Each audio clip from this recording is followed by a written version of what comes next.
Yeah. Yeah. Well, that's what you hope Like I said, for. I can't even remember. You hope for your own reputation to precede Yes. anything Your own else. personal brand, yeah. Correct. That's right. That won't work. But you don't, obviously, you don't, office and Together? Jason's building. Yeah, and- we don't at the moment. So we are going to build a building for both groups because it is a Oh, little okay. silly for us to have this office and him to have that Yeah, one. yeah. Because we do have a lot of collaboration that's naturally happened over the last few years. So we're going to put everybody into one space. Okay. But yeah, we hadn't always. But I never, I'm not really big on competitors. I think there's a lot of people. I think everybody meshes well with different people. Right. So you're going to kind of find your people, and that's who you're going to work with. But we actually started meeting each other over some charity work. We were trying to raise some money for people, and there were some things that he needed help with, and there were some things that I needed help with. We're very different. Our strengths are very different. And I was like, well, what does this look like? Just throwing it out there. What does this look like? And so we kind of courted on that for 14 months. Oh my gosh. And no one knew until 2 days before. And then our phones started blowing up. Yeah. And so the very last day, it was like 3 p.m. He's like, my phone won't stop ringing. I was like, I tell you what. I said, why don't you turn it off and we'll go to Bay Oaks and just play golf. I said, the day will end. Right. And then tomorrow we can take care of business and everybody will know. Yeah. And he was like, okay. Yeah, good plan. Yeah, I mean, what else are you going to do? Right. Because if not, you're just going to agonize over it, Right. He was such a great mentor to us when we were planning to build our office in League City because he had just gone through the process. And they're difficult. His place, and he Big time. he really warned us of a lot of what to expect that we wouldn't have thought of ourselves. Yeah, he was I think, was that 2015 or 16? I don't remember. That sounds right, because he's been in his building 7 years last month. Okay, that helps me with the timeline. So probably 16. Because, that's about when we picked up the League City Parkway property. God, was it that long ago? It all goes like that, man. It's crazy. Yeah, and then of course, 16, 17, and Harvey hits, and then we're dealing with that for a couple of years. So because obviously the neighborhood I live in, Yep. my house flooded. Yeah. Yeah. I wasn't one of the 3 lucky people. Yeah, I got it. So that was interesting. And after we got our house ripped out and dried out, I told my wife, I was like, I just have to go back to work. Because if I don't go back to work, like tomorrow, my group is not working. And that's not going to work. We have all, I understand, most of us did not flood that work there, obviously. So I was kind of odd man out. Like me and 2 other people had water damage. Everybody else was fine. At the time, I think we only had 12 people.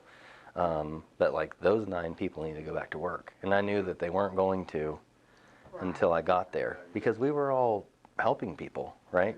Yes. But after about a week or 2, we were like, okay, now we have to, all of the properties that didn't flood that we had contracts on, we need to get them re-inspected and close them. Right. So that started that. Crazy time. And that really trained us for I feel like we've had one of those every year I almost. know. Like the I'm free, saying we haven't had a normal real estate cycle since. I mean the 15, the 16. freeze was a whole thing too. Everybody had to get re-inspected. Yes. Right, right. Yes. So I'm just about done with having once in a lifetime weather events. Mm-hmm. I know. I feel like I'm living one every year. Exactly. Yeah. I'm holding my breath this year. Yeah. Right. You ready? We've been recording. Okay. So audio and everything's good? Okay. Well, since it's rolling, we'll just start with whatever questions you guys have. We'll just go back and forth, and then once we get done with the questions you have, we'll just kind of open up what's our story? What brings you here? What's the community part of it? You know what I mean? Because you don't stay in business this long without being plugged into your community some. Absolutely. You just don't. I don't think so. Right. So, I agree. so whenever y'all are ready, we'll start with whatever questions you have. Actually, you know what makes What are you gonna do? There you go. Ready to roll? Yeah. Well, I'll start. I had something that I've been thinking about lately and wanted to ask about. When I got into the business in 2003, that was right at the real estate boom. Mm-hmm. And I recall many homeowners, in regards to mortgages, chose an adjustable rate mortgage at that time, what we call an ARM. Sure. And that was due to, again, rising Mm-hmm. prices, somewhat of a lack of inventory, not really what we're experiencing now. But fast forward to 2022, and I believe it's close to 90% of homeowner mortgages today are fixed interest rates. Mm-hmm. So with the real estate industry changing now and affordability for homeowners being somewhat of an issue, or could be an issue, do you see adjustable rate mortgages returning for those homeowners who would like to try to get into a home? I know it's a risk, Mm-hmm. but do you see those returning at all to the market, and where do you see maybe that going? Yeah, that's a great question. And we're already seeing them return on jumbo products right now. Chase, U.S. Bank, they're very aggressively priced on the jumbo product with adjustable rate mortgages right now. So we're starting to see people take advantage of those. We have changed in the lending world. I was in it in '02. That was my first year. So on the lending side, the way we used to qualify people when they used an adjustable rate mortgage and the way we do now is completely different. Now you have to qualify on the completely adjusted rate, right? So it's like whatever you qualify for plus 2 or 3%. If you qualify for that, then we will give you the adjustable rate mortgage. Interesting, because it was not like that It in was not that way. 2003. Yeah. When I got into the industry. Correct. A lot of home It's good buyers to hear, actually. were easily, Oh, or more makes it feel a easily little bit better. qualified on Right. an ARM versus a fixed mortgage. Right. So we're really, Interesting. yeah, we're really focused on affordability past the adjustments now. It wasn't that way before. Before it was just, if this number makes the system say yes, we're going to run. Right. But now it's very much, and that a lot of that came from, Dodd-Frank and some of the additional regulation. It was like, if we're going to do these loans, then we want to see that people can not just afford the minimum payment, but they're going to be able to afford the adjusted payments. So we're going to take whatever the ARM rate is plus 2 or 3%, that's now your qualifying rate. So if they can still pay that, like let's say today instead of a 5 you would get a 4. They would say, well, if you can't pay a 7, you don't get it. If you can afford a 7, we'll give you the 4. And it's lower and you can play the market a little bit, right? The other thing is the terms on the ARMs are a lot different now. We used to do a lot of 2-year ARMs. Right. The 3 is still there, but 7-year is a good ARM. A lot of people don't stay in their home 7 years, right? So 7 years is not a super high risk product because you're probably not living there still. You can even do 10-year. So if you do those and you save a little bit of money, likelihood that there's going to be a risk there is low. So I think they've adjusted the way the product functions to where it can have a place in the market. We're not seeing a ton of it right now because there's been a lack of liquidity in the secondary market when it comes to ARMs, because most people that would use an ARM right now would use it to go from like a 5 to a 4 or 5, right? Well, if rates go to 4, they're going to refinance that. So they don't want to buy those. Not a lot of liquidity in it. When we get into a stabilized rate market, kind of like we had in that mid-2000s, and also, to be honest, 2010 to 19, rates were kind of the same all the time, right? So when we get into that, then you start seeing investors put liquidity into adjustable rate mortgages where you might save 0.5%. And for maybe a veteran, right? Veteran, if they're PCSing, they have a 3-year deal, maybe they take a 7-year ARM. They're not going to be here. That even covers if they get signed up for a second term here. That would cover them. So I think there's a place for them, but the way that we execute them now is a lot safer on the back end. So they're not going to get hit with something that they never really could afford to begin with. That's good to hear. Obviously, that's the thing that we talk about quite a bit is prices escalating the way they had just in the past 2 years. Yep. Insane, 15% year over year kind of stuff, which I think we're finally starting to see kind of a rollover. Sure. Based on HAR's most recent numbers.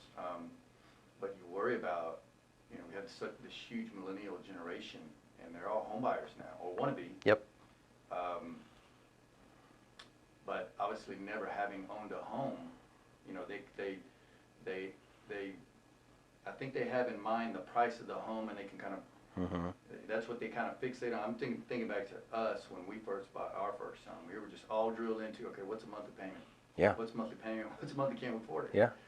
And then taxes go up, or insurance. Everything creeps goes up. which all of those are creeping up. So we worry about these young folks, our sons, getting into a home, and if they do some kind of some kind of a flexible Payment. Yeah. Yeah. And then you What's have that gonna taxes look like? and insurance hit them, and okay, now we're looking at another kind of problem with foreclosures. But qualifying them at the higher expected rate, I guess. And there's a question: is that 2 to 3? Is that kind of a Depending pretty on the good ballpark, depending on the or- program, it's going to be between that 2 and 3%. Yeah. So if you're doing an adjustable rate mortgage, and let's say it's a 5-year adjustable, and your first adjustment can be up to 2%, well, they're going to make sure you can absorb that 2% on your qualifying. Yeah.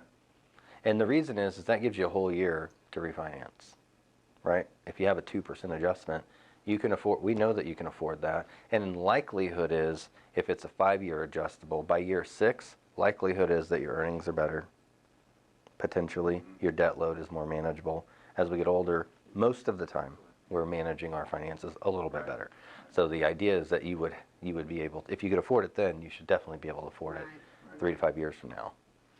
So in that same line of thought, then you say you've seen a few of those, you guys, ARMs. What are there other, I guess, creative financing vehicles that you guys are finding useful to help these, the young, particularly the millennials? I think those are the ones that are being impacted the most. Sure.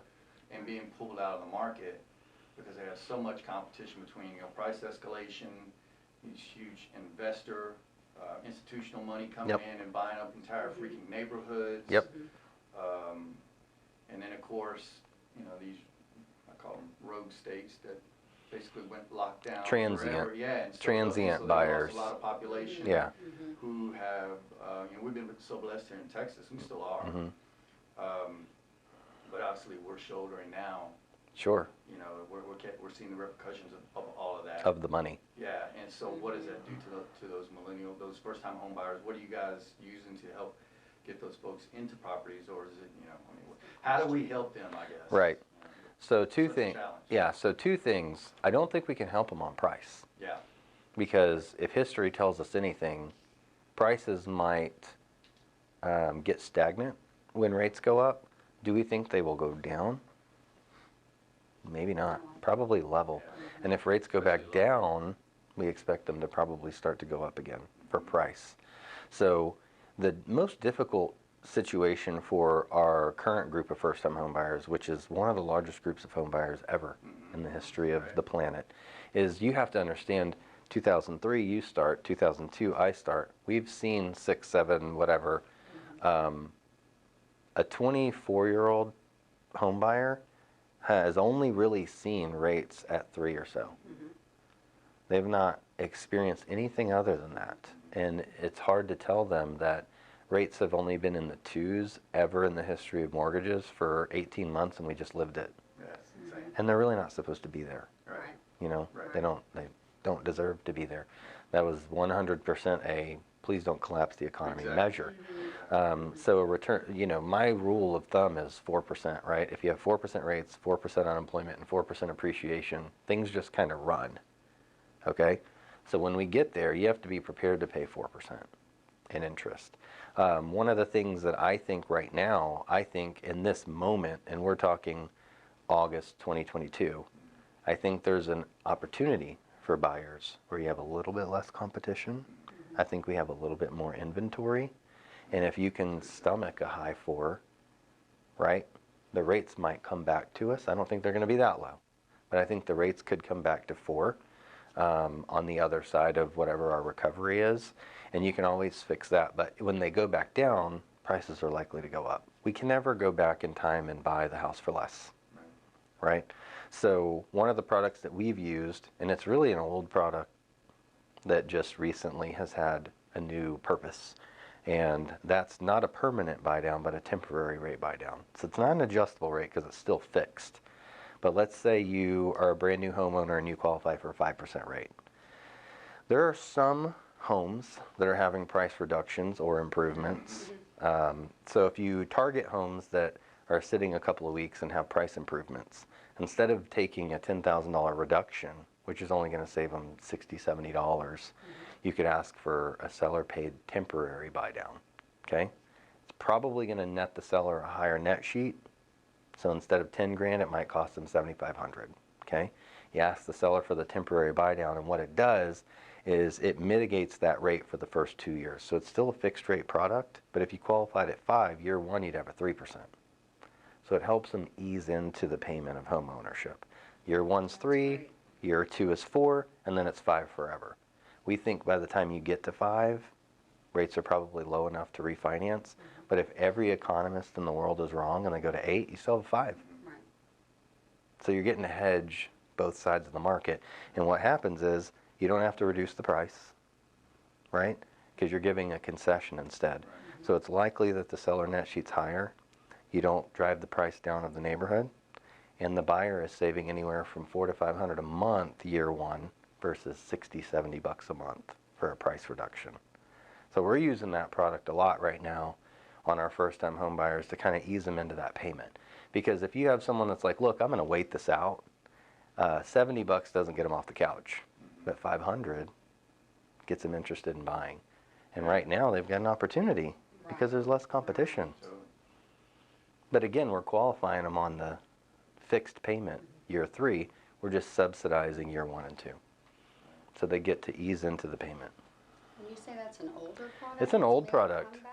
Oh yeah, they were using that when I started. Wow. So it's a That's seller great. temporary buy down. Is it the same as kind of like a contribution? Same as a concession. Same paragraph? Same as you still use the 121AB. $500 directed towards Yep. a buy down for the loan Correct. officer or the mortgage broker to. Yep. So you're going to put it in your same concession spot, and then special provisions, it'll be credited towards seller paid buy down. And instead of a permanent buy down, which is where you might pay a point, right, which is 1% of the loan amount, for a quarter point off your rate, you're paying whatever, it comes out to about 2.5% from the seller, right? You're going to get that money from the seller, and you're going to point off your rate year 1, and 2 points off your rate year 1, and a point off your rate year 2. And then when you get to year 3, you have the fixed forever. If rates are higher, keep it. Keep the 5. Right. If rates are lower, refinance. We're working on a pipeline of people right now to create affordability, and we're going to have title companies partner with us to reduce fees, make it easy for them. We're paying for their appraisals on the refis. We're keeping them in a drip campaign. So it's all about, like, let's get you in now and make sure that we can continue affordability later. But they have a chance right now to buy when there's less people Right. involved. So that's obviously a conventional loan and what? I can do that on conventional, FHA, VA, or USDA. Oh, that's great. I wasn't expecting that. Yeah. Well, it's all about how your company is set up, because you have to be set up with the ability to subsidize the payment, right? So my note rate might be 5%, but we're taking that money from the seller, putting it in escrow, and we're subsidizing it to 3% year 1, 4% year 2. Now, here's the really cool part, and this is where I really think everybody wins. Let's say rates go down a lot, and they still have money left. Well, you don't want to leave that on the table. So if they got $8 grand from the seller, but they've only used 5, that $3 grand when they refinance is a principal reduction. So they never lose the money. Where if you bought the point, if you paid a point, 1%, to buy your interest rate down, if you paid $4,000 to buy it down and you refi, you lose it. It's gone. But on this, at least you get it as a principal reduction. So everybody that we, right now it is, and it has a place. Every product has a place in a market, and I feel like this one has its place right now. Will it still be used when rates go back down? Probably not. Because when rates were 3, nobody cared about getting a 1. Right. You know, you can afford it. It's no big deal. But right now, mentally, optically, we don't like seeing 5 and 6%. Right. We want lower. So this gives them the ability to get in. Under 5. It's a good one. I mean, it could be as low as 3 something right now.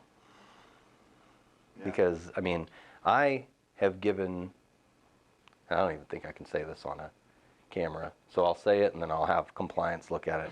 We've had, I'm gonna itch. yeah. Well, what I was going to say is like, we've had some of our veteran clients and high qualified conventional clients and high qualified FHA clients. In the last month, there's been liquidity returned to the secondary market for mortgage-backed securities. So we've seen some high 4s, right? High to mid 4s. If you use this product too, now it's high to mid 2s, year 1. So now you can take someone that has that in their head and you're like, well, we can give it to you for a year.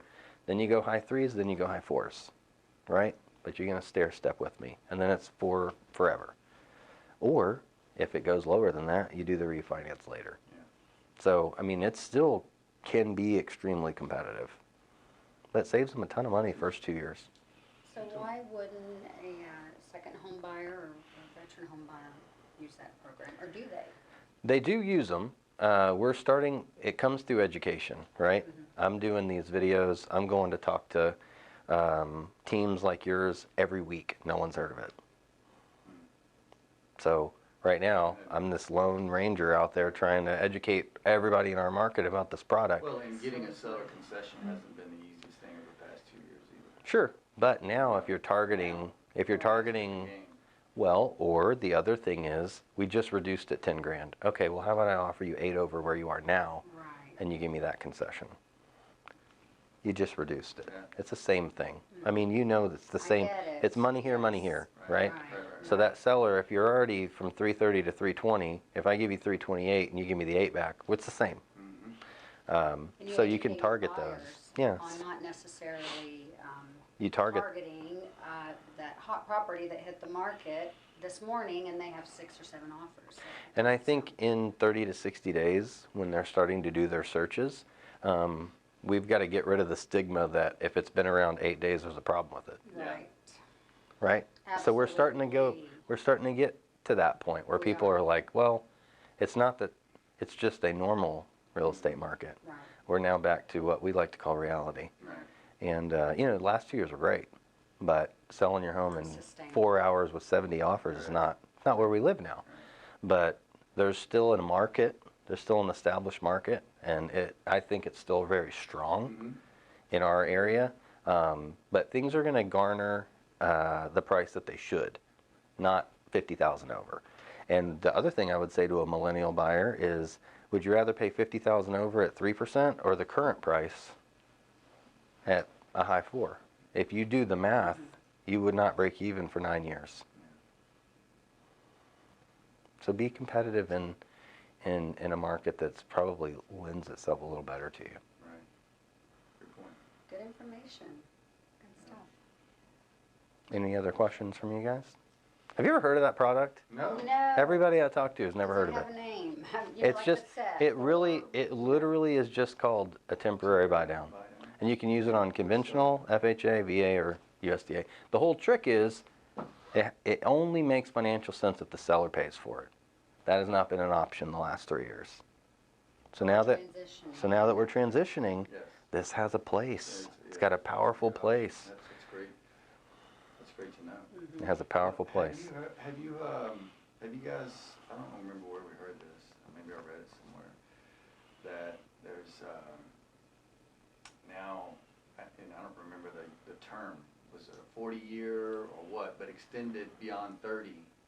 40-year Loans. fixed mortgages. Mhm. Are you seeing those, and what are your thoughts on those? My thoughts on those aren't I great. can't imagine, obviously, like you said, sticking you in the same place for even 7 years. Right. Yeah. These days, it's just So it's another a long time. it's another situation where, as an investment firm, why would I pay a premium for a 40-year mortgage when I know they're not going to be in it past 5 to 7 years? So what we're seeing is the pricing is not that much better, and believe it or not, if you look at an amortization schedule, stretching it out from 30 to 40, the savings is not significant. Yeah, I would imagine. It really is. It's not like going 15 to 30. 15 to 30. Right. 30 to 40 is not that much of a savings. Right. And I don't know that it, I mean, I guess we're living longer, but I don't know that making people qualify on a 40-year term is the right thing to do. Right. You know, I mean, the word mortgage comes from death contract, right? That's how it's directly related. I don't think we should really be enforcing that. Yeah, no doubt. But 40-year mortgage feels like Right. Oh, that's what it would be, you know? Could you imagine being, you know, 55 or 60 and downsizing into a 40-year mortgage? Mm. No way, man. I don't think it's a smart thing. I don't know what the long-term answer is to affordability because things are going to continue to go up. The ultimate answer is we have to find a way to, as a society, create value where we can demand good pay. Because you have to make money to keep up with inflation, period, right? And I think that this will get into something completely different, but you know, you have to relook at the model of like, do you go to school and get this degree? And are you able to leverage that for the amount of debt that you took out and the time that you missed making money and learning real life experience? Does that leverage anymore? We have to rethink if that model makes sense. Because, I mean, people that learn a trade, I've told my son's 14, right? My daughter's a sophomore at A&M.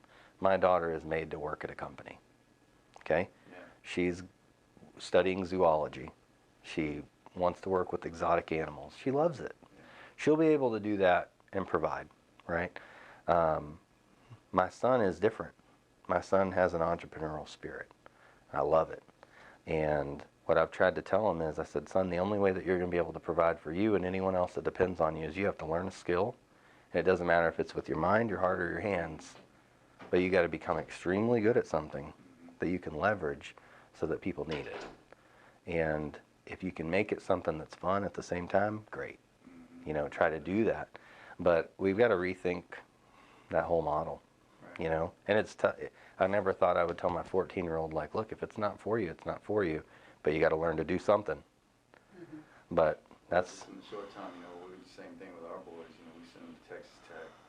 And, you know, when was that, 2012 they left?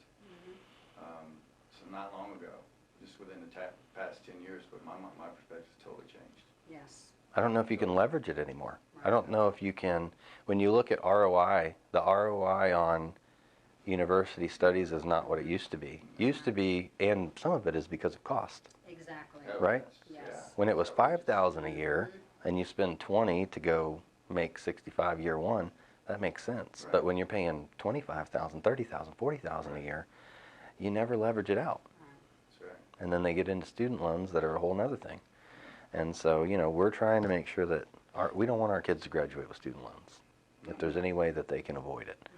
And, you know, that's a personal choice of ours because being in our industry, I see people all the time. We see mid-level healthcare workers with $250,000 in student loans, and they can't buy a home. Right. And I don't think that's right. I don't think they should be able to lend a person that has no income $250,000 to get a job that pays $70,000. Right. And I think that institution's broken.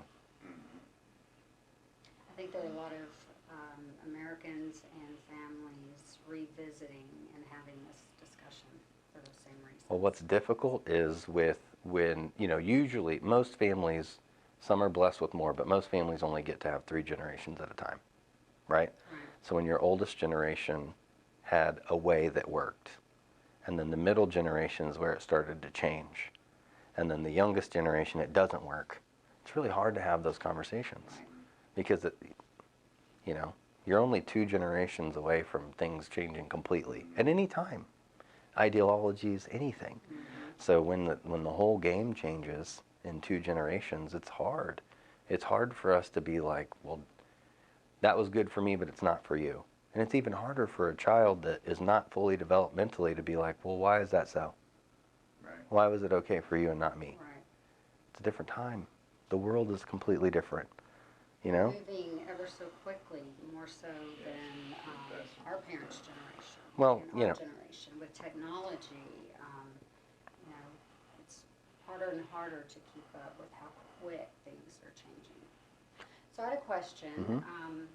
Today being Thursday, August 11th, 2022, what are today's rates, average 30-year fixed? Because I have a feeling we may look back on this video in 3 to 6 months and be curious about this subject. And I've seen over the past 6 weeks on various real estate contracts anywhere from 6.25 to yesterday 4.65. So So we have locked some loans on 30-year contracts anywhere from 4.6 to, like you said. And on the first-time home buyer, maybe down payment assistance programs, and maybe even higher than what you're talking about. Right. We've even seen Sure. 7s on some of those contracts. I would say on your really good qualified buyer today, you're looking at that mid to high 4s, which is palatable, right? I don't know if it's going to stay there. I believe that this last 2 weeks, we've had a temporary reprieve because with the inflation report that came out yesterday, we had priced in a much higher hike than we think that they will do since inflation has cooled somewhat. But I don't think we can take a victory lap yet, because if you really strip out energy and what's the other one? Energy and like produce. If you take those two things out of the equation, it actually went up again, 0.3%. Gasoline's off 17%. That was 80% of the reduction of the inflation report. There's a lot of reasons people use less oil.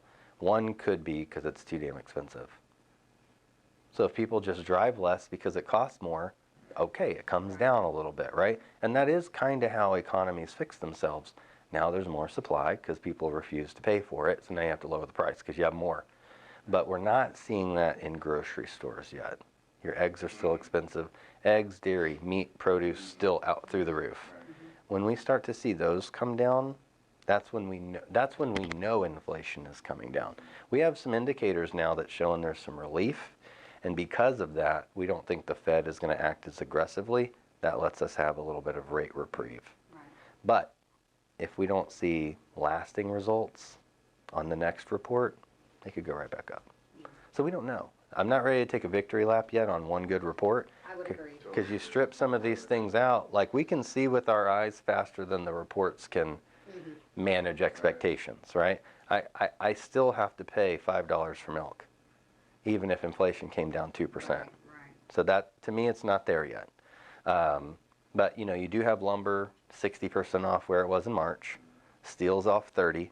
Building materials are coming down, so you could start seeing some of that, which will stimulate the economy too.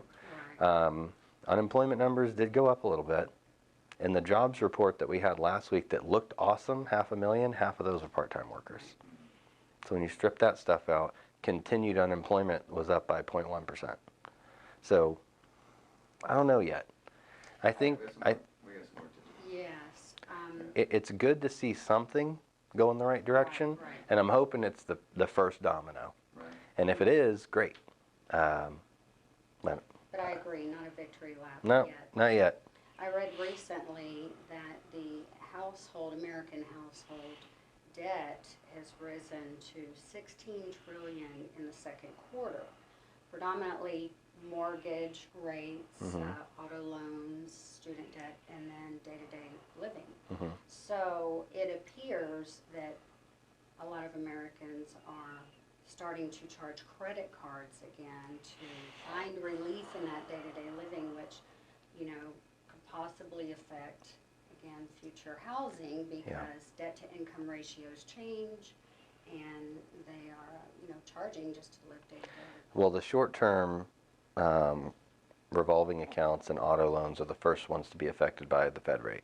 Right. So not only are they charging more, but they're charging at a higher percentage rate. So that has secondary and tertiary effects that take months to catch up with people. The one thing that we have going for us is most equity we've ever had in homes. So you might see some people shed their 3% rate for a 5% to do a cash out and pay their debt off. It's still a vehicle that makes sense because math doesn't lie. If you got 2,000 going out and I can make it 1,500, that makes sense. 'Cause at the end of the day, it's money in, money out. Right. Doesn't matter what your interest rate is. So I think that's still a vehicle that we're going to be using probably come spring. I think you're start seeing that pick up. I'm glad you mentioned that. I don't think that we talk about that enough for homeowners who don't plan to move or sell anytime soon, but want to take advantage of the equity they have in their home to be a little bit more comfortable in their day-to-day expenses. Yeah, I mean, you paying can- off debt. You can weaponize it, and the other thing that people don't think about is if you're not if you're like making it okay, but you have a lot of revolving debt, it might even make sense to pay it all off and put it on a 15-year. So then now it's all into a fixed rate, but now it's on a 15-year term that's gonna be done, and you accumulate equity at such a faster pace. Where, you know, now credit card companies have to disclose to you if you make the minimum payment, this is how much it will cost. Right. So we do have people that are paying attention at least now, but the cash out refinance will always have a place because we're a debting nation. We're just a nation of debt. We want it now and we'll pay for it later. Right. So your equity in your home, and anyone that's not buying right now, you don't have this option because you're not accumulating wealth through your real estate. That's maybe another thing we can educate millennials on. This is a good weapon to put to use to offset your debt. We've been doing that. We've been doing that forever. It's still going to be lower rate than anything you're paying on your credit cards. Right. No doubt. If you get a cash out refinance tomorrow at 5%, it's going to beat every credit card in your wallet. Right. Period. So there's always going to be a need for it. And right now we have the most equity we've ever had. We have the most debt too. So those two are going to have to battle it out at some point. But at least you have. But at least you have the option Yeah. if you're a homeowner. Yeah. Exactly. Good stuff. Great to keep in mind. Yeah. Well, we'll clap for that. And we appreciate you guys being here. We're not gonna say bye. We're gonna do the other part. Do you want to turn the fan on for a minute? Oh, I'm good. Okay. Actually. Just double checking. Okay. I'm gonna uncross my legs for a second. Is this framed fine? Yep. Okay. I'm gonna switch legs. Yeah. I really appreciate you guys coming. Yeah, man. Yeah, it's Yeah. interesting. It's good to change it up. You get in a rut day to day. You Mhm. know, you do. So it's this definitely was a change up. I think Beau remembered yesterday what we got tomorrow. Oh, got that video. Okay, what do we have in the morning? So You got something Thursday. Yeah. You got something Thursday. Yeah. it's Well, I'm glad you made it. yeah, it's nice to change it up. And for me, it's nice to get everyone's perspective because I'm not doing this to get people's business. I'm doing it to learn. You know what I mean? Like, y'all's business and how you run it's different. Everybody's different. What are you seeing? What are y'all seeing that I'm not seeing? So for me, it's value. You guys get some videos out of it. We get to know each other a little bit, but also, if nothing else, now you know about that product. Well, I was going to go back to what you said earlier was educate. I love that you are educating even a seasoned realtor, 2 seasoned realtors. I love that you're educating us as well. It's, you're learning something Absolutely. from us, but as you mentioned, that product and your perspective on the market, and Yeah. where we are, and the economy, and consumer confidence, and all those things that are part of our business Yeah. day to day. It's good to sit down with someone in the industry from a different aspect. Sure. And talk about everything that we talk about every day in our business, and someone in the mortgage side. Yeah, I appreciate that. I'm somewhat of an eternal optimist, so I can be a little annoying when the housing market appears a certain way to other people. There's opportunity in everything. Yeah. In You know, everything. I can appreciate that because you and I both got in the real estate industry and the real estate mortgage market about the same time. So we've seen so many levels and so many aspects. And I remember in 2008, I was at Remax Space Center with a lot of wonderful seasoned agents, some of them still there today. and literally running around. It was August of 2008, and Countrywide had declared bankruptcy. Mm-hmm. And you would have thought the sky was falling. Oh, yeah. And I remember them just, oh, this is it. I've got to get out of the business. This is the end of it. And I remember thinking, well, I've been in it for a short time. How can I take this and turn it around and be the best in my area? I didn't know what I was afraid of because of the inexperience in just coming in, where they had, Sure. been in an easier market. I didn't really understand, so I used that to my advantage and just seemed to work a lot harder at Sure. that time and pulling out of those. But so I think just going back to being, optimistic. I feel like I've been through just about every market in real estate in 20 years, which is a short time. Sure. In addition to Hurricane Ike almost destroying Galveston County, which is a big part of our market. Mm-hmm. The photos devastating, the damage, the property damage. I thought, how are we going to come back from that? That was '09. Mm-hmm.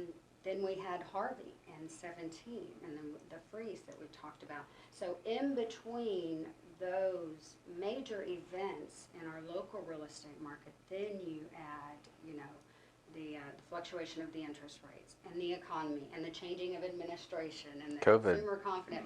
So through 20 years of a real estate roller coaster, I still feel very optimistic about any market that we are heading Mhm. towards. And I think that just comes with an innate, what's the word, but a part of me that I know I'm a survivor, and I know if you always give first-rate service, Yep. you work hard, you run an honest business, you do the right thing by your clients and your customer service and your business relations, that I feel very optimistic that Yeah. I can get through any market. I'm the same way. I think what people don't understand is on the mortgage side of things, and maybe this is the reason I'm so optimistic all the time. When you look at all the different products, I feel like there's something for no matter what's happening. There's some sort of solution that can help no matter what's going on in the market. So I always look at, okay, well, this is what we're doing now. Or, okay, well, this is what we're doing now. But if we cannot get the word out and we can't educate people, then they don't know. I need you guys to tell people about temporary buy downs. And I need other real estate teams to tell people about temporary buy downs so that when you bring it to them, they're like, oh, okay, we're doing that. Okay, cool. I mean, it's really a seller concession, but if everybody knew what it was, then when you bring it to them, they're like, oh, okay, we're doing that. Okay, just send it to me. We'll sign off on that. And until we get to that point, it's really hard to execute. So we're having to teach and explain every single time we do it. And we have this really good calculator that just kind of breaks it down for you real quick. And we're having some success. And I think we're going to have another 6 to 9 months where it will have a place in the market. But we just got to keep... I'm just going to keep shouting it, and the more people we can get in front of, the better, because I think it works for right now. Absolutely, and in real estate we say there's a buyer for every property. Sure. And I think that holds true with the mortgage industry, because going back to 2017, after Harvey, we were all educated on renovation Oh, yeah. mortgages and renovation loans. So going back to your point, there's a product for Everything. each phase of the market, and same, with real estate. So, I remember learning a lot about the renovation loans and mortgages. We were even leveraging renovation loans during COVID, because if you couldn't find a 4-2, well, what if you could build it? What if you could take a 3-2 and we add a new master suite? Could we do that? Can we look at a different, like, we're just not finding anything. Okay, well, what if we look at these, but you could build out your master suite however you want? It's just, there's a way. If you have tenacity, there is a way. And you'll be fine, But I wanted to touch a little bit more on what you were talking about earlier. So you're at Space Center, you're early in your career, you're having success. What was that moment that's made you say, and maybe at the time it wasn't, I'm going to do synergy, because maybe you didn't even know it was synergy, but I'm going to go do this, and I'm going to do it this way. What was it? What was that thing? Well, first, when was it? And then second, what was it? So I got my real estate license in 2003. Pretty much hit the ground running, was very green. Worked extremely hard, even as hard as I work today. But as I mentioned, there were a lot of seasoned agents in the business. 2008 came and they started transitioning, out of the business. So I learned a lot of grassroots community involvement early on. And I believe that I have held true to that. I think it's very important. And then when Beau joined me and he got his broker's license and we purchased our own franchise, Remax Synergy, we carried that into our business today.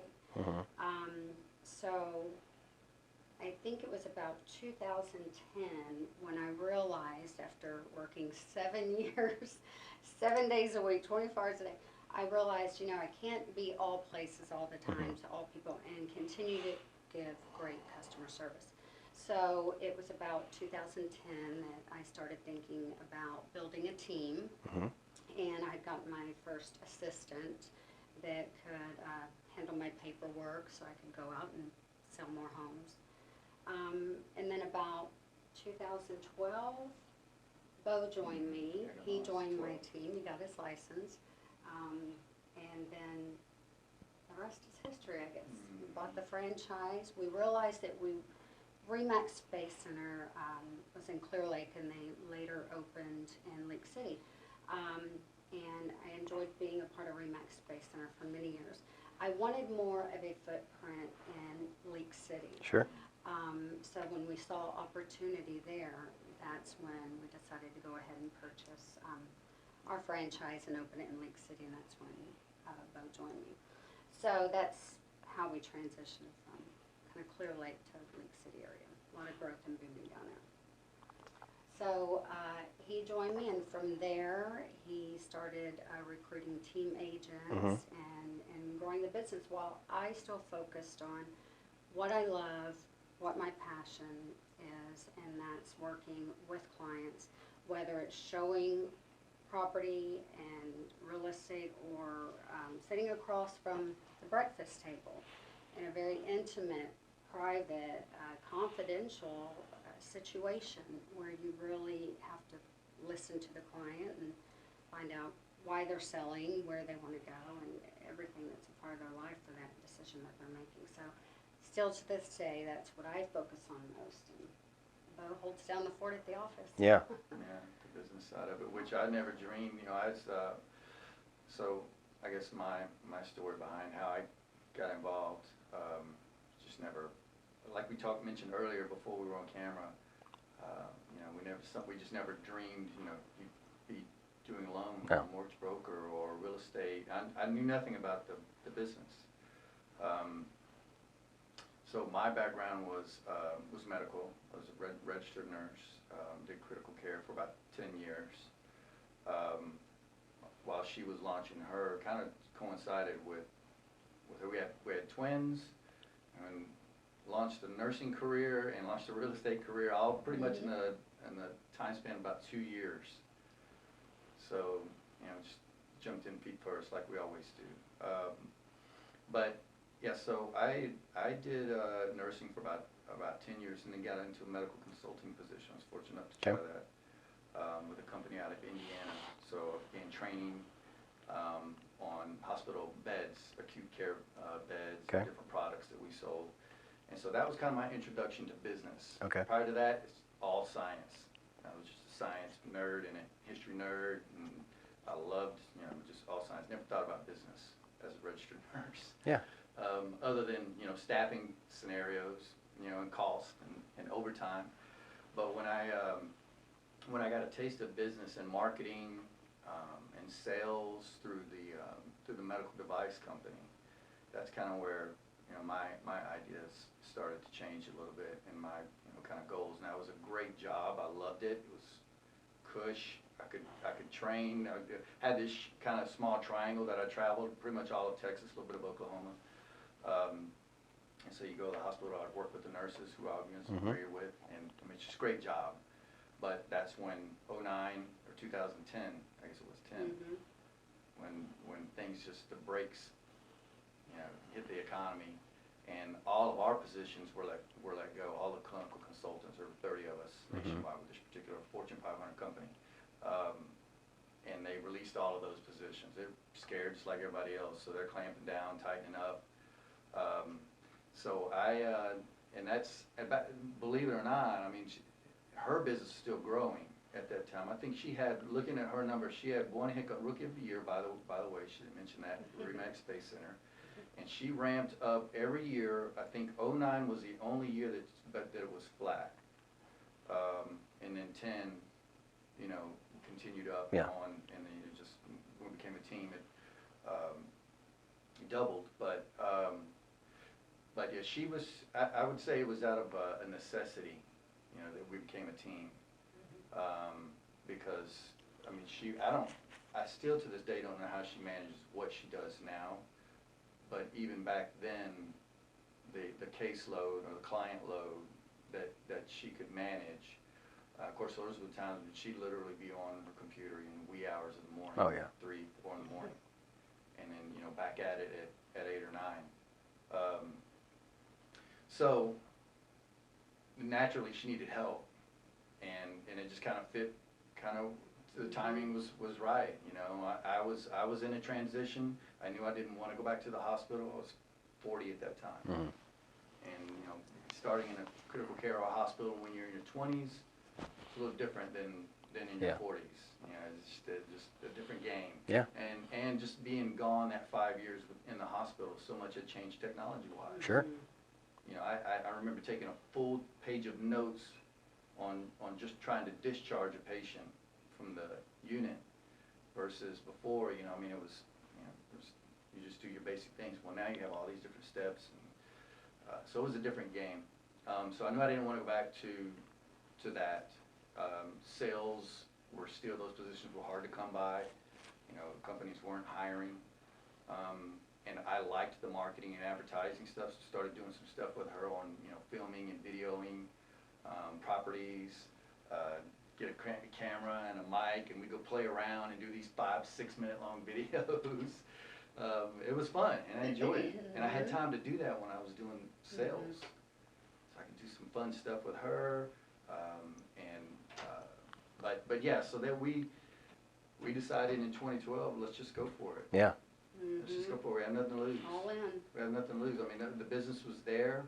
Obviously, it was scary, you know, being completely dependent on commission. I'd never been in, you know, I always had my salary, which was a good salary as a nurse, and then of course in the consulting position. So being dependent 100% was a bold leap for both of us. But we made it work. I mean, fortunately, we had a good market in a great area, and we still are fortunate for that. But yeah, I mean, she definitely you know, paved the way with her own brand and just, you know, the way she had attacked the market. But yeah, we grew as it came out of necessity. You know. Well, I think that, and I'll tell you a little bit about my story in a minute. It's kind of parallel to yours, but no one's going to care about your business more than him, obviously. So that's what makes that great. And then having some leverage, because being the producer, having any amount of leverage means you can go produce more. Right? So a little bit about my story. Same thing. We started around the same time, '02. Did some producing, did some managing. '08 came and I was like, man, I might get out of this. So I worked a little bit in title for like 2 years. I ran a title company. And in 2010, I said, well, I want to go back at it. I'm going to take another run at it. So I had a couple of guys I'd worked with before at Countrywide, right? And we decided, well, let's give it a shot. So we partnered up for about 6 years. 5 of it was great. But when we talk about that moment, like what was the moment that got me to do my own thing versus what I was doing? You know, when we started, it was endless opportunity, right? Like we could do anything. We could build anything. We could create this amazing thing. And, what's all the things we didn't like about our past places, and let's not do any of those, and let's Right. make this whole, like, amazing place. And that stayed to be the genuine goal of all three of us for about 5 years. The last year, things started to change. And I was like, look, we haven't opened another location. We haven't really grown. Like, we need to get, maybe not just focus so much on League City. Maybe if we go to Sugarland, because Houston's so big. Right. Like, if we really want to grow or scale something, maybe we start from scratch somewhere else. No, I don't want to do that. And, some things were changing with loans and rates, and, there wasn't as much revenue there for a couple of years in the mid-teens. And my focus was growth, and their focus was just profit. Doesn't matter. And I don't blame anybody for wanting to make as much as they can for the time they're there, and not really have to work the extra hours. If that's the goal, that's fine, but that wasn't the goal when we came together, right? So now we're not aligned. So I remember I walked through the middle of the office, and everybody just looked beat. Nobody had energy. You could tell they didn't want to be there anymore. So I went home and I told my wife, I was like, look, I know things have been pretty good, but, like, I think I have to quit. She was like, what are you talking about? She was like, I don't think so. My wife's a nurse also.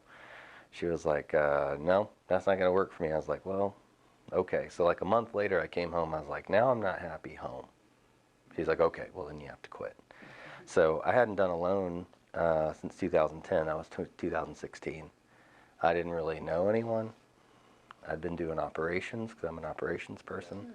So day one was me and my wife. That's it. She had learned to process, to help a little bit. So we just opened it with faith that we could do it. Bet on ourselves. Same thing.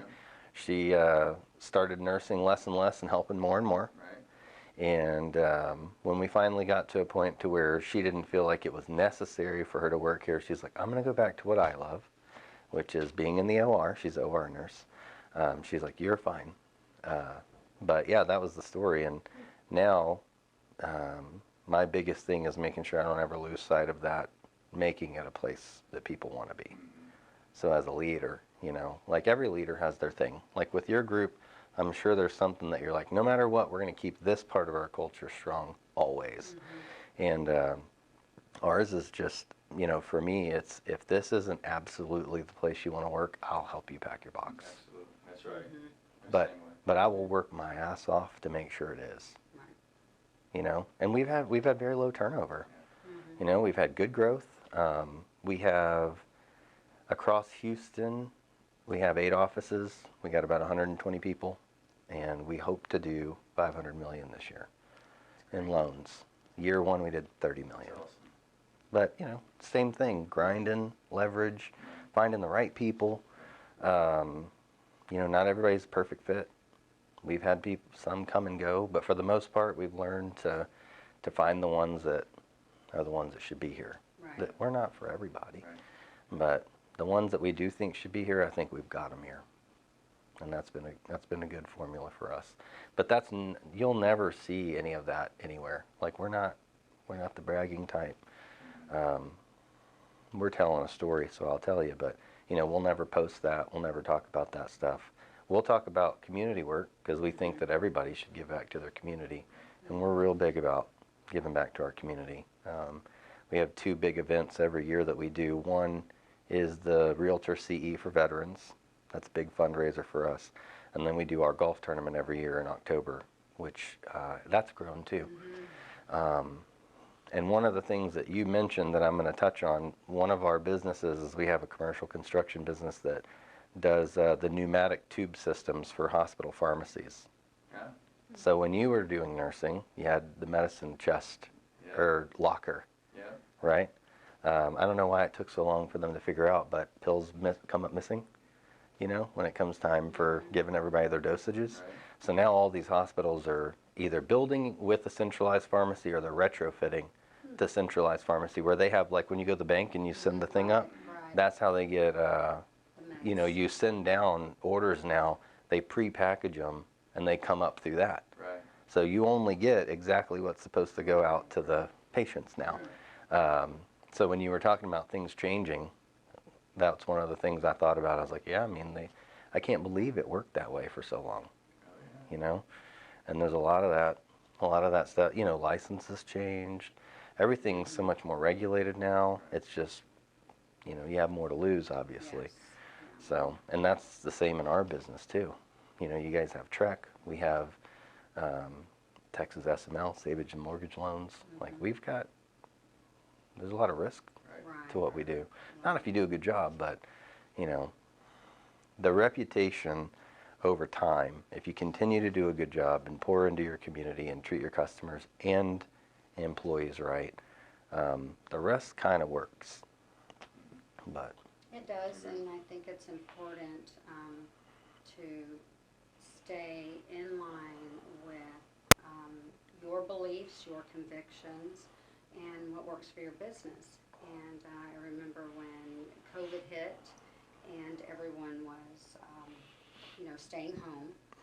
And at that time, we were looking for our office building, our brick and mortar. We knew that we wanted to no longer lease an office space on I-45, and construction and Sure. traffic was terrible. And we were looking for our own commercial building. So I remember a lot of folks in the industry not necessarily trying to talk us out of it, but kind of reminding us that brick and mortar was gone. That everything is going online, everything is virtual. But he and I talked about it, and being established in our community with an office, a local office where we can hold events for clients, hold events for our agents, team awards and things like that. A place to come together to be involved in charitable work, whether it's preparing meals or accepting Christmas gifts for kids and charities that time of year. We thought it was important, and so that's when we transitioned into our current location, which is Remax Synergy on Calder Drive. And I just have to thank my husband for his vision in that property and what he's done. Sure. And it was an old, ugly 1980s house, and we bought it. That's another story, long, very interesting, funny story. We bought it, and all of the renovation was him, and even working with the city on rezoning it commercial and all of the restrictions that entails, and the parking and retaining ditch, things like that. So going back to that was a time when we questioned, okay, everyone seems to be going virtual, and do we really want to continue moving forward with a brick and mortar office in our community, having agents come to the office? And looking back, I'm so thankful that we didn't veer from that, because I think that is a big part of our success. Even through COVID, we continued to hold our weekly or monthly, we did go down to about monthly meetings with staff and agents voluntarily who wanted to. Yep. And we just continue that footprint in Leak City and in our community. And I think that's been a big part of our continued success. Yeah. And so he's done a great job with our office. And that's one thing that we've held true to is we want, a brick and mortar footprint in our community. I don't think that meeting in person is going to go out of style. If anything, I think COVID made people want it more. I think we were moving to this like disassociated, don't look at me, I'm going to put my head down and work society. And I think COVID drove us so far into it that now on the rebound, people are like, I need people. Right. Absolutely. We understand again that we need human connection. Where we were moving away from it a little bit, I think it's making a comeback. Human connection. I mean, we're building a building right now, and you could argue that no one needs one, right? Right. Same thing. But we're building it because we feel like it's the only way you can actually be rooted in your community. Period. You know, you got to be able to know, like, there's the Fairway building, there's the Synergy building. Yes. You know, we want it to be a landmark in the area. Right. And, you know, I personally still want to come in and work every day. Yeah, I'm the same way, and I think you also people have to be realistic and honest with themselves. Am I as productive at home as I might be? I would say at the less office? than 10% are. So, exactly, Right. it's the top producers, and they're top producers. They're gonna because work no diligent, matter they're what. disciplined. Yeah, it doesn't matter where they are, they know what they have to do, and they're driven, they're top producer for a reason. So, yeah, no matter where they are, those people can produce. Yeah. But the overwhelming majority of us, myself included, I need interaction, I need that vibe, I need to get out of my comfort zone, which is the house, Mm-hmm. you know, so. Well, how do you train a new person? How do you train a new person virtually? No doubt. Right. You got to be in the chaos to learn. Right. You got to be around the conversations. You have to be listening to other people's problems so that you can learn. And if you're not, if you're just at home, how do they even learn how to write a contract on your side? That's right. And on my side, how do they learn how to do anything loan related? You know, we have a 1,000,000-point checklist. If you're not in here learning every day, how do you do it? Right. I don't know how to train somebody via Zoom for what we do. Right. There's just too many points of inflection. There's too many things that can change. There's too many variables to not have this and appropriately learn this business, Right. in my opinion. If you're going to do it right. Yeah. Right. If you're going to really serve clients the right way, there's Absolutely. too much to learn to do it virtually. Mm-hmm. Our weekly meetings at our office are typically on Wednesdays, and Beau and I will usually discuss, updates in the industry, local real estate news, any revisions to TREC forms, Mhm. and kind of a mini educational session, and then we get into open discussion. And open discussion is my favorite because all of our agents, have the opportunity to share something, maybe that happened that week or an open house or situation. And just going back last week, one of the topics, I thought, wow, in 20 years, I'd not experienced that or heard that. And without that, the collaboration and the networking together within our office, how do you continue to learn and Sure. grow and transition, as a professional or as a team or as a company? Yeah. So, Well, I think leaders inherently want the people. You know what I mean? You want to be able to lead. It's hard to lead when you don't see people. It's hard to make connections. It's hard to know. Yeah, I mean, like, I know everybody's spouse and kids and pets and everything. How do I learn those things if you're not here? How do I take an actual interest in your life if I never meet you? It's very difficult. Okay, last thing, because we're at 3:30. So one of the things I like to talk about is leverage. Okay, and when I talk about leverage, I'm talking about, it's 2022. You can hire anyone to do anything to save you money, right? And sometimes when people think about leverage, they think about, well, if I make X and it would cost me way less than X to do that thing, I should leverage that out, whether it be mowing your grass, blah, blah, blah, whatever. So what is something in business and in personal that you choose to leverage and pay someone else to do? And then what's something that you keep just because you like it? Even though it might not make financial sense for you to do it, you just do it because you like it. This is just a personality thing. I like to learn about, like, what do people leverage? Because, I mean, there's people that are like, everything. I leverage everything. I don't wash my cars. I don't mow my grass. People come and cut my hair. Everybody comes to me because my hourly rate is so high that my ROI is low if I do any of it. And then some people are like, well, I just like mowing my grass. Yeah. So I do it. So what are those things for y'all? I'll let you start. Oh, man. What do you pay someone to do at your current age that at 20 you never could imagined you do? Oh, definitely, work around the house, the grass. Yeah. We have help with cleaning the house every couple weeks or so, every 2 or 3 weeks, we have somebody come through. Yeah. We don't make much mess, it's just the two of us in the house Yeah. nowadays, so we have the bedroom, the kitchen, and the media room. That's the three places you what go. gets used in our house Yeah. nowadays, so we do a pretty good job of maintaining Yeah. cleanliness in those. The other ones are just dusting Yeah, because no one goes in there. Right, Exactly. right. So we'll get help. Yeah, I would say it's around the house, although I enjoy doing, you know, yard work. It is a time factor for sure. Mm-hmm. You know, because when we aren't working, you know, and obviously we can work 7 days a week, and you never know, and you can't, especially markets like now. Yeah. Things kind of slowing down a little bit already in July and August, which is what we're seeing. Yeah.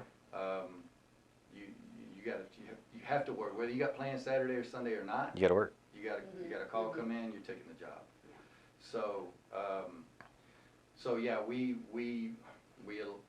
I think that time that we do get back from not having to worry so much about house maintenance. You put it into work. Is beneficial, yeah. Yeah, you get ROI on that. Now, what is something that you don't leverage or you don't pay someone to do just because you like it? I would say for me, from a business perspective, is the numbers, Okay. books and production. Yeah. It's just more of a, it's not so much of a trust thing. Now, my mom obviously helped significantly with that. She's battling cancer right now, and doing really well, fortunately. Great. Yeah, so that came about, I guess, about within the past 4, 5, 6 months. So I've taken on the bookkeeping as well as, you know, bills, bookkeeping, production, and all of those things. But I enjoy it. That's the part that I learned also with business with Right. ROM, the company that I was with. Right. That part, once I learned about business, I actually went back to UHCL and began working on my MBA. But that's about the time that we were like, okay, look, what we're going to do. We're going to go with it or not, and we decided to go with it. So I stopped pursuing that, which, like we talked about earlier, probably didn't lose any money. No. probably wasn't a bad choice, given the cost that it would have taken. But I learned to love the business side of things. You know, the numbers, the data, you know, the trends, all that stuff. So I like that. I could farm that out, and we do. Obviously, we have a CPA that we trust our most, you know, important things too. Right. But the day-to-day tracking Yeah. and trends, Yes. you like to That's keep me, that. Yeah. And Yeah. our production, and even to the extent of our contracts. Yeah. Because when I meet Reviewing contracts and addenda, that's me. Yeah. I could. Because I'll train meet. somebody to do, but I don't. Yeah, because I mean, I'll just tell you, I have met with people that they go all the way from I don't farm anything out to I get 6 spreadsheets a day, Yeah. and I manage my whole business from 6 spreadsheets. So everything in between I've heard, Yeah, but I mean, think. I think I might like to be in that position. Well, what? But You always have to have the right people because how do you trust to that point? So yeah, I mean that's ultimate leverage. But I am always interested in the thing that you decide to keep also. So let's go back to you. 20 years old to now. What's something that you never would have thought you would pay someone to do? Oh, gosh. Well, let's talk about business first. Yeah. Because I really, professionally, I believe I've learned to leverage my employees. Yep. And in those positions more than I did even 10 years ago when I hired my first assistant. Is that and trust? I've been Is that very trust or proud of necessity? Did that So- start from trust or necessity? That started from trust. Okay. For sure. And where 5 or 6 years ago, I had probably 3 W-2 employees, having different positions and job titles. Now it's down to 2, Okay. and a lot of that has been trusting individuals more. And I think it first started with necessity Yes. in 2010 or 11, and going back to Beau, he's so great with the numbers, and I never really knew my numbers as a top producer. Yeah. And A lot of them don't. The assistant at Too busy Remax. working on the next deal. You're just working. That's it. Exactly. You're like, look, man, I'm just working. Why are you asking me for this Yes. data? Yeah, and Buzzy, my previous broker, who I just adore, he's been very good Very to us successful over the business years, guy. And yeah, I have a lot of Enjoy respect for him. Came to me and said, well, gosh, you've just finished 111 transactions. Individually, you're number 3 in the state, and you don't have any help. You don't have a team. So we had that conversation, and where Beau came from necessity in Yeah. that position and my first assistant, so. It just still blows my mind. I mean, you're talking 100 plus And deals. then One person, 100 deals a year. no help. No help. Yeah. And clients, I mean, and never dropped the ball. Yeah. Clients loved her. Fortunately. Repeat, referrals. I mean, it's just insane. So I've learned a lot about leverage. Yeah. So personally, I mean, I think you just have to go with the girly stuff, you know. Yeah. Never think of color my own hair or doing Yeah. my own nails or my own toes or, Yeah. you know. So just pay people All for that stuff. maintenance, all Yep. that stuff. Yep. Yeah. I am very frugal though, and a lot of people don't realize that about me. I recently purchased a new vehicle. Okay. And it's a nice one. Okay. 20 years in the business. I figure I might as well get what I want. Well, we'll But- say that her previous car that she drove, she actually began real estate with, was an Infiniti QX56. And it was like a tank, man. Went through two wrecks. We raised the boys in it. She began her career. And I don't know when you actually, well, until we got this, which was 20. Yeah. It was So she drove it for 16 years I drove that vehicle. 225,000 miles. That's a lot. Paid off way ahead of time. Didn't have a car note. So- And the reason so- was because I was more interested in buying real estate than new vehicles Sure. every few Yeah, years. even more so now. And yes, even more Maybe so. an appreciating asset instead of a Right. depreciating asset. Right, Imagine right. that. Right. So we own, I think, Privileges. 9 properties now, total investment in real estate properties. So a lot of folks don't know that. Tend to be very frugal, but. She is. Our house needs some updating. Well, my wife. This year's the first time we Yeah. spent money on our house in a long time. Yeah. So there's you got to have one of each in every Yes. relationship. Yes. My wife is very much like, not necessary, don't need that, whatever. And I'm like, well, that'd be fun, you know? So landscaping, pool, all of those things, leverage. I don't do them. Of I don't have course. time. Don't have time. Don't understand the chemistry. Don't want to keep the Right. chemicals. Yeah, yeah. Like, it just, tried I don't want to do it. the first month that we had the pool. I was like, all right. No, I never had it right. Every time I went, it was wrong. Right. So you leverage that. That's the stuff that most people are used to. What we've started doing recently, because now we only have one child at home, and then soon we're going to have no children at home, is food. Like, we're starting to order our dinners. Just dinners. Because the time that we get Yeah. not making the food, Yeah. and we eat a little better, I feel like we're getting return on investment, because it's not incredibly crazy. It's a private person that we know, and she makes just dinners. Right. But you know, we know what we're eating. It's good food. We're not eating fast food all the time, which in this business is easy to do. Yes. It's very hard to eat right if you're not meal prepping in this business, because you're getting pulled all the time. So that's at 20. If you would have said you're going to pay someone to do your dinners, I would have said you're crazy. Right. I will never do that. Right. But we do get a lot back out of that. You know, the three of us get to sit down together almost every night and eat, Yeah. and that would not happen. That would not happen outside of that. Right. That That makes sense. So that's one of those things that I never thought I would do.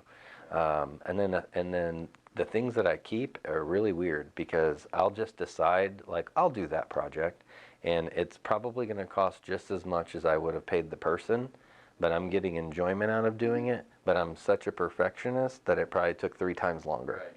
But I'm still fine with it. Right. So every once in a while, my wife's like, is this going to be one of those? And I'm like, yeah, I really want to do it. She's like, okay, I'm fine.